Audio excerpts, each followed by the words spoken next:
Audio. Audio.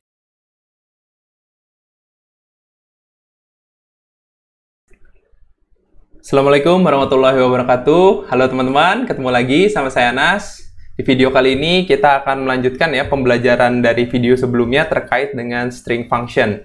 Dan hari ini adalah video terkait string function yang bagian kedua, yaitu kita akan membahas tentang string function, left, right, dan substring. Oke, untuk teman-teman yang baru pertama kali datang ke channel saya, selamat datang. Dan jangan lupa untuk nonton dulu kalau bisa video-video sebelumnya terkait dengan SQL. Karena video-video yang ada di playlist ini memang sudah saya rancang gitu ya, supaya teman-teman bisa ikutin dari level yang belum pernah ngoding sama sekali sampai yang mungkin udah agak-agak lupa dikit gitu ya. Oke teman-teman, jangan lupa untuk like, komen, dan subscribe-nya supaya saya bisa terus menghasilkan konten-konten yang berguna untuk teman-teman semua. Oke, tanpa berlama-lama langsung kita mulai aja pelajaran hari ini, yaitu tentang string function bagian kedua tentang left, right, dan substring. Dan saya akan jelasin itu apa. Oke, akan saya review sedikit ya terkait dengan string function. Jadi, fungsi dari string function sendiri adalah untuk memanipulasi data yang jenisnya atau tipenya itu adalah string atau teks. Seperti itu. Itu yang pertama. Nah, kalau teman-teman belum paham nih tentang tipe-tipe data apa aja yang ada di SQL, saya udah jelasin hampir semuanya sih sepertinya ya. Udah ada tipe data string, tipe data numerik, tipe data date time, semuanya udah ada. Dan itu bisa teman-teman nonton di sini nih ya. Bisa ditonton dulu yang itu supaya teman-teman nggak ketinggalan terkait apa yang udah kita bahas sebelumnya. Oke, dan yang kedua saya jelasin juga di sini memang kan database management system itu ada banyak ya. Kalau yang kita pakai hari ini adalah PostgreSQL namanya. Dan ada lagi yang populer juga, ada MySQL, ada Microsoft Server, ada macam-macam gitu ya. Nah, makanya nanti bisa jadi string function di antara database management system itu ada bedanya gitu, meskipun mungkin fungsinya sama gitu. Nah, makanya ini saya nyatakan dulu ya di sini ya, karena nanti mungkin ada yang berbeda gitu. Dan di sini kita lagi pakai PostgreSQL. Oke, dan yang ketiga, nah fungsi ini memang karena saya sebagai seorang data scientist, saya akan bahas dari sisi fungsinya apa sih belajar ini gitu ya. Nah, fungsinya adalah kita akan sering pakai ini ketika kita melakukan transformasi data, entah itu prosesnya dari awal ya, dari proses data engineering, ngambil data dari sumbernya, atau misalkan datanya udah ada di kita dan kita ingin ubah ke bentuk yang lebih proper gitu ya, lebih rapi, juga lebih sesuai dengan kebutuhan bisnisnya dan lain-lain gitu. Ya, transformasi data dan juga tahap preprocessing. Jadi teman-teman harus selalu ingat, dan ketika nanti misalkan teman-teman bekerja di dunia field data gitu ya, data yang teman-teman dapatkan itu tidak selalu lebih sering, bahkan bukan tidak selalu ya, lebih sering dalam kondisi yang belum siap dipakai teman-teman. Jadi teman-teman harus pelajari dulu polanya, oh ternyata ini masih berantakan datanya, atau masih banyak data-data yang kosong, atau misalkan datanya ini formatnya nggak sama satu sama lain. Nah, teman-teman harus melalui tahap yang namanya data preprocessing sebelum data itu benar-benar diolah. Oke, seperti itu ya teman-teman. Oke, kita lanjutkan. Nah, hari ini kita akan membahas 3 fungsi ini, left, right, dan substring. Nah, kalau teman-teman udah pernah ya sebelumnya menggunakan aplikasi yang namanya spreadsheet ataupun Microsoft Excel, teman-teman mungkin nggak asing ya sama 3 fungsi ini, left, right, dan substring. Kalau di Microsoft Excel atau di Google Spreadsheet, substring itu sama dengan fungsi mid ya teman-teman, mid, tengah-tengah. Fungsinya sama gitu, kita ingin mengekstrak sebuah teks gitu, mengekstrak data dari sebuah teks itu mungkin bagian tertentunya aja. Nah, kalau misalkan lihat sinteksnya seperti ini, misalkan left ya,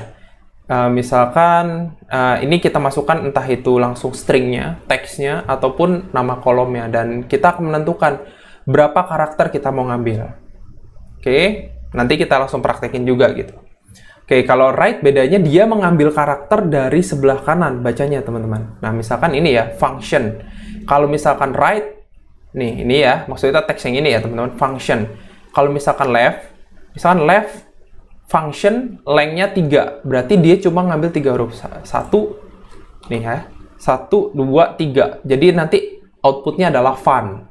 Nah, sedangkan kalau misalkan right terus koma length-nya ngambil 3 karakter ya, dia akan mengeluarkan output ion seperti itu.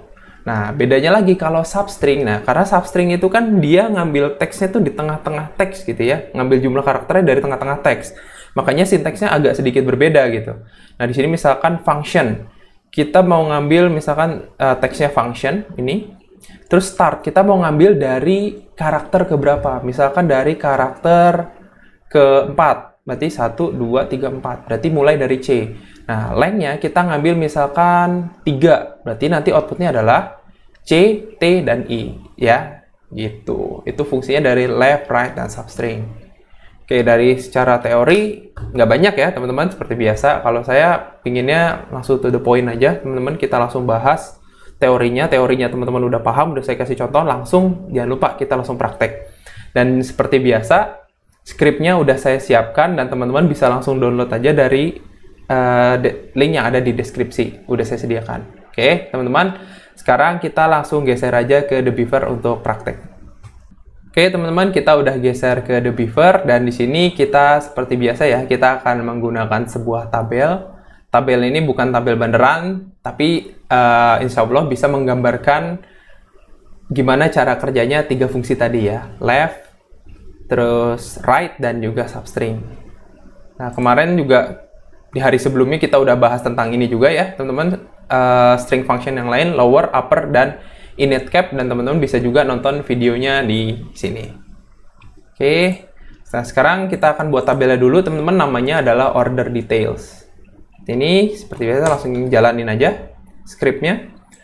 Lalu, nah di sini cuma ada 2 kolom ya, teman-teman, ada order ID dan juga nih order reference. Nah, kan mungkin kalau teman-teman lihat nih, ada polanya nih sebenarnya order reference gitu. Nanti saya jelasin polanya. Pertama kita insert dulu aja, teman-teman.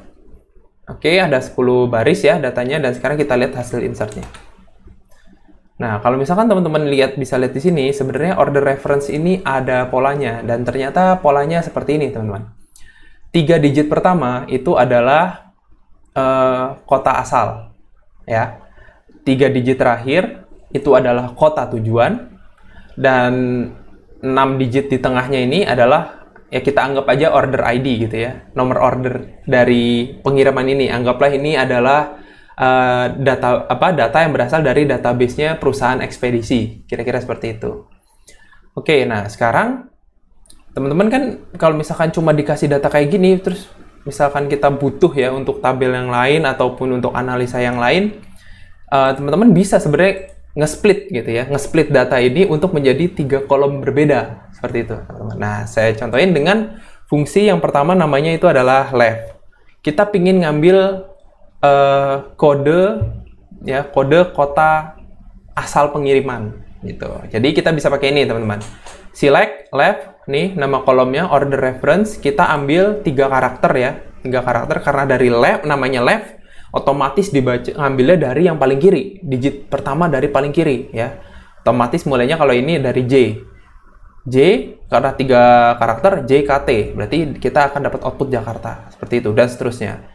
Ya, terus ini saya kasih S. Teman-teman harus ingat lagi, sekalian saya review ya.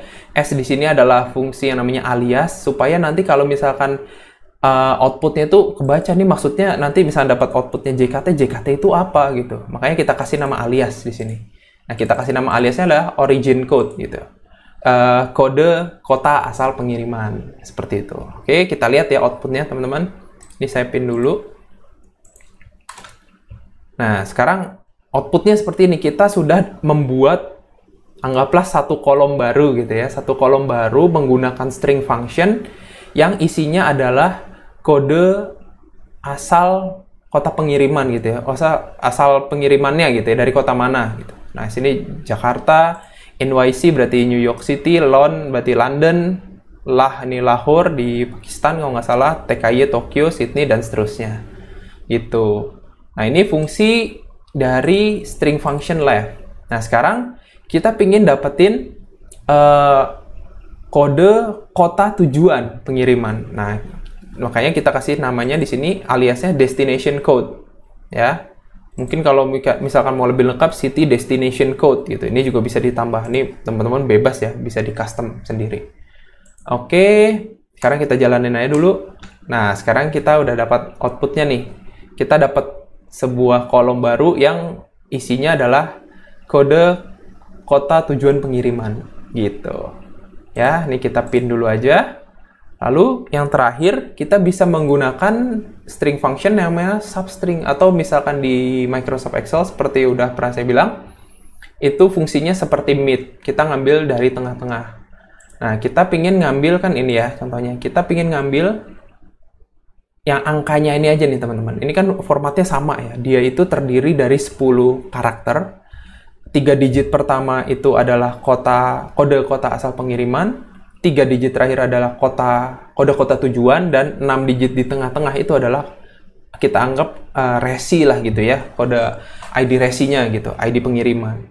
Nah, kita pengen ngambil yang 6 ini. Caranya gimana? Seperti biasa ya, select, masukkan substring, masukkan nama kolomnya, terus startnya dari karakter keberapa. Dari sini kan 1, 2, 3, 4. Angka itu 1 ini di posisi karakter keempat, makanya masukkan keempat. Dan teman-teman, di sini lengthnya diisi mau berapa karakter diambil dari karakter keempat itu. Berarti kalau misalnya 6 karakter, berarti karakter keempat 5, 6, 7, 8, 9. Ya, berarti 6 karakter tuh kayak gitu, teman-teman, cara ngitungnya. Nah, sekarang kita lihat aja outputnya. String, function, substring ya, ini ya. Nah, outputnya seperti ini, teman-teman. Langsung dapat, kita sudah mendapatkan 3 kolom berbeda. Yang pertama adalah kode kota asal pengiriman, yang kedua kota tujuan, ya. Yang terakhir adalah anggaplah nomor resi gitu, kita sebutnya aja ya. Nah, sekarang supaya lebih jelas, teman-teman bisa gabungkan nih. Nah, seperti biasa saya ingetin lagi, fungsi-fungsi ini tuh sangat bisa dibuat sampai query yang sangat kompleks gitu ya. Jadi bukan berarti left harus dengan left aja, right dengan right aja, substring sendiri gitu, enggak ya. Ini bisa digabung seperti ini ya. Contohnya, misalnya kolom pertama order reference, yang kedua adalah origin code ya, yang ketiga itu destination code, dan yang terakhir itu order ID atau misalkan nomor resi gitu ya. Sekarang kita lihat hasilnya seperti ini, teman-teman. Nah, ya kan, dengan kita mempelajari string function yang hari ini 3 ya, ada left, ada right, ada substring, teman-teman bisa menciptakan 3 kolom baru gitu ya dari kolom yang ada ini 1. Nah, nanti penerapannya itu sangat banyak ya teman-teman. Contohnya nih, kalau misalkan ini kan kadang-kadang kita nggak hafal juga ya, dan belum tentu origin code itu dalam bentuk kata yang singkatan yang kita familiar gitu. Kayak misalkan JKT ini apa gitu kan? Kalau orang Indonesia mungkin tahu JKT itu Jakarta gitu. Nah, kolom ini bisa dijadikan dasar untuk ngejoin dengan tabel yang lain, teman-teman. Ya, misalkan nanti ada tabel lain namanya itu adalah city gitu ya. City itu isinya gitu. Ada misalkan city code, city name, terus luas wilayah, populasi dan sebagainya gitu. Itu bisa aja gitu. Makanya teman-teman perlu ngerti gitu string function, dan ini baru bagian kedua, masih banyak yang akan saya jelasin. Dan pastiin teman-teman ketika nonton video ini selain ditonton, dipraktekin juga. Dan kalau udah dipelajarin, udah dipraktekin, dan jangan lupa ilmunya disebarkan ke orang-orang yang lain. Oke, mungkin itu aja teman-teman yang bisa saya jelasin hari ini tentang string function part kedua terkait dengan left, right, dan substring. Semoga video ini bermanfaat, dan jangan lupa untuk di like, komen, share, dan subscribe-nya. Oke teman-teman, sampai ketemu di video berikutnya. Wassalamualaikum warahmatullahi wabarakatuh.